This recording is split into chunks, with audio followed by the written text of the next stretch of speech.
you ever gotten a wild, harebrained idea and you just had to see it all the way through to the end? Bungee jumping, skydiving, your own real-life version of Carl in the Disney Pixar movie Up?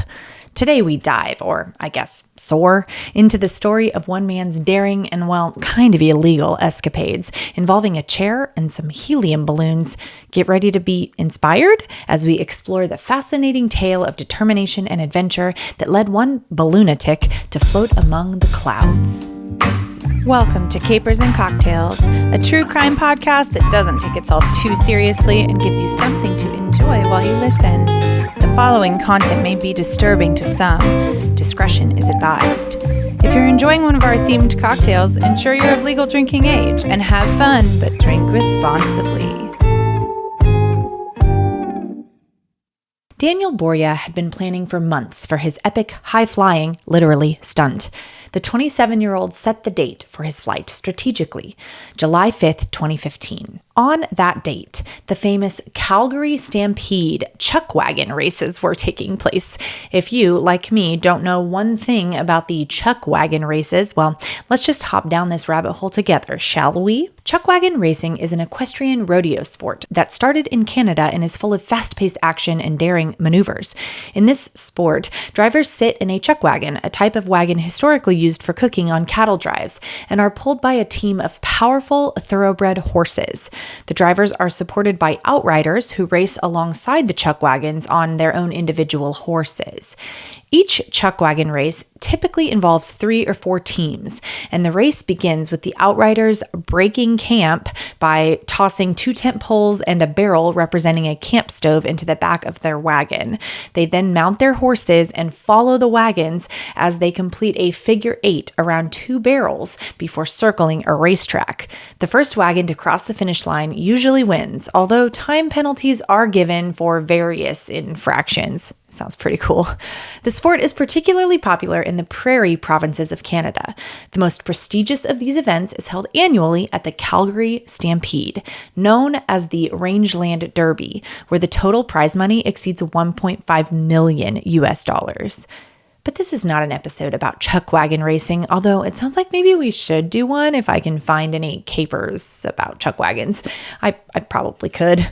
Anyway, this is an episode about a guy who wanted to interrupt the heck out of the biggest chuck wagon derby in Canada with balloons. Daniel purchased $13,000 worth of industrial-sized balloons and helium, of course, and tied them to a Canadian Tire lawn chair. That, if you're wondering, is about 110 balloons. But as you can imagine, these are not regular-sized balloons. They're huge. They're each about 6 feet tall. They're big balloons that Daniel strapped to a $20 lawn chair. And on the morning of July 5th, Daniel also strapped himself to the chair. His overarching goal, other than, to fly around strapped to a bunch of balloons, was to promote his cleaning company. You see, he also spent quite a pretty penny to hire an airplane to circle the Stampede grounds with a banner advertising his company. He would say, quote, "You can spend the same marketing dollars on a billboard or a commercial, or you can fly a balloon up in the air and jump out. It just seems like more fun, right?" End quote. After he flew around for a while, Daniel's plan was to parachute into the Calgary Stampede chuck wagon races for an epic grand finale watched by thousands of excited onlookers. Let's drink to this questionable plan, shall we? The Caesar was first crafted in 1969 by Walter Schell, the restaurant manager at the Calgary Inn in Calgary, Alberta, Canada. He had been tasked with creating a signature drink for the new Italian restaurant opening at the Calgary Inn, and Walter found inspiration in a dish he had eaten once in Venice.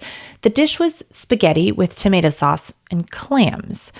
Walter figured that tomato plus clam might make a good drink, so he mashed up some clams and mixed them with vodka, tomato juice, Worcestershire sauce, and other spices. But what about the name? Walter says that early in the drink's inception, he would have his customers sample the drink and give him feedback. One of his regulars, a British guy who fell hard for the drink, ordered it one day and exclaimed, quote, "Walter, that's a damn good bloody Caesar," end quote. The Caesar was born. To make your own Caesar cocktail, rim a cocktail glass with celery salt, and then add ice to your glass. Add 1 part vodka, or you can do 2 if you'd like, several dashes of Worcestershire sauce to taste, and a dash of hot sauce to your glass. Top with 8 parts tomato and clam juice cocktail, also known as clamato juice, and garnish with a celery stick, olives, and a lime wedge if you want, and I think you do. For the mocktail, all you'll need to do is replace your vodka with a non-alcoholic version, or you can skip it all together and add a little water to thin out the drink. If you do want a booze-free vodka, feel free to check out the description box. I link my favorite there every single time. Drink up like you're about to embark on a wild adventure of your own, with or without balloons. Daniel described the experience for reporters, saying, quote, "At one point, I was looking up at the balloons, they were popping, and the chair was shaking, and I was looking down at my feet, dangling through the clouds at a 747 flight, taking off, and a few landing. It was incredible. It was the most surreal experience you can ever imagine. I was just by myself on a $20 lawn chair up in the sky above the clouds," end quote.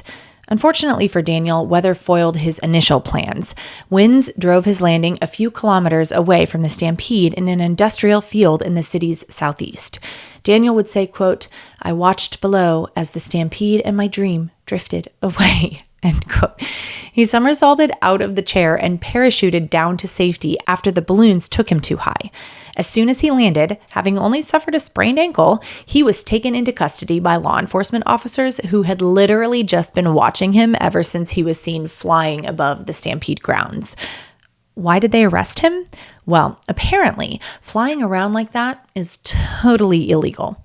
Transport Canada, who regulates and develops transportation policies for roads, railways, marine, and air travel in Canada, would issue a statement that said, quote, "Flying any manned or unmanned air vehicle, including one powered by balloons, in a built-up area and close to people, power lines, and other air traffic is extremely dangerous," end quote.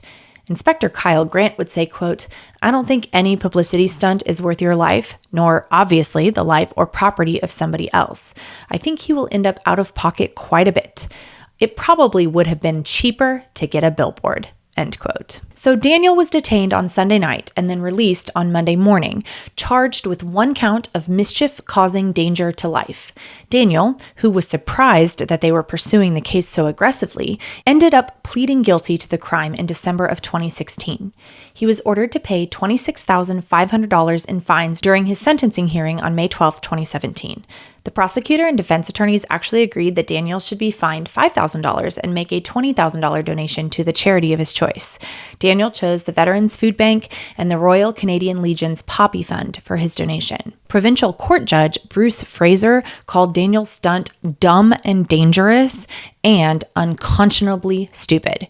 He would say, quote, "There was nothing fantastic, fun, or exhilarating about it. There's no precedent for so foolish an escapade," end quote. Outside of the courtroom, Daniel would say in his finest JFK impression, "Why climb the highest mountain? Why 85 years ago fly the Atlantic? Why do the Oilers play the Flames? I choose to fly a chair, not because it is easy, but because it is hard. Because that goal served to organize and measure the best of our energies and skills," end quote. Sorry, that's not my best JFK impression. He would also tell reporters, quote, "It's pretty hard to take it seriously when you guys are asking me these questions based on me flying a lawn chair," end quote. If you can believe it, Daniel was not the first person to engage in this stunt, which is commonly known as cluster ballooning. Cluster ballooning is an extreme form of ballooning where a balloonist is attached to a cluster of helium-inflated rubber balloons. Unlike traditional hot air balloons, which have a single large balloon with vents for altitude control, cluster balloons use several small balloons that are individually sealed. To control flight, the pilot can detach or deflate balloons or release ballasts, like water bottles or other weights they've attached to themselves. According to Del Michaud, a hot air balloon pilot instructor, cluster balloon rides have been done before and safely. He says, quote, "It is safe to fly a cluster balloon, but you should be taught how to do it. If you take it out and do it on your own, then it's dangerous," end quote. Seems like a lot of people aren't listening to Del. The most famous cluster balloonist is probably Lawn Chair Larry. In 1982, Lawn Chair Larry Walters made a daring 45-minute flight in a homemade aircraft consisting of a patio chair attached to 45 helium-filled weather balloons. Rising to an altitude of about 16,000 feet, he drifted from San Pedro, California into controlled airspace near Long Beach Airport. Although his aircraft became entangled in power lines during the descent, Lawn Chair Larry safely climbed down. His flight garnered worldwide media attention and inspired a movie, a musical, and numerous imitators. Despite initial fines for violating aviation regulations, Lawn Chair Larry became briefly famous and was awarded the title of At-Risk Survivor in the 1993 Darwin Awards. His lawn chair, dubbed Inspiration 1, is now on display at the Stephen F. Udvar Hazy Center in Virginia. Kent Couch, an American gas station owner, flew 240 miles in his helium balloon chair in 2007, landing near North Powder, Oregon. The following year, he achieved interstate travel, landing in western Idaho after a similar 240-mile journey. American adventurer Jonathan Trapp crossed the English Channel by cluster balloon in 2010. The Guinness Book of World Records lists Mike Howard of the United Kingdom and Steve Davis of the United States as earning the record for the greatest cluster ballooning altitude reached on August 4th, 2001, above Los Lunas, New Mexico, when they utilized 400 helium balloons to reach a height of more than 18,300 feet. And let us not forget about the entire Balloon Boy debacle of 2009, which may end up being its own Capers and Cocktails episode someday. Stay tuned. It seems like Daniel is in good company. And speaking of Daniel, apparently once he got a taste of the extreme prank or sport or illegal activity, he wanted more. In January of 2018, Daniel took a similar flight over New Mexico, where he was able to get an infomercial recorded for his cleaning company in midair. This time, however, he did it legally with reserved airspace and avoided any public areas.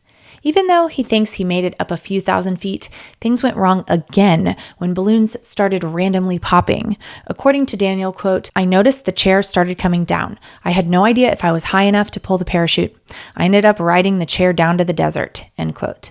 He faced no charges, and maybe to no one's surprise, he's planning another, more elaborate flight, with the proper approvals from somewhere in Alberta.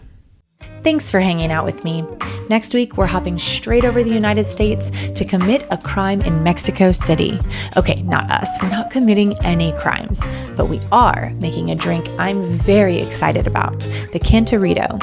I won't give away any more details, but if you want, you should check out the ingredients for next week's drink in the description box, and you can pick them up at the store to mix up for yourself. I would also love to send you to Instagram, where you can make sure you know when the latest episodes are posted and see some funny memes. I also repost a lot of true crime podcasters in case you're looking for a new podcast to listen to. There are a lot of good ones out there.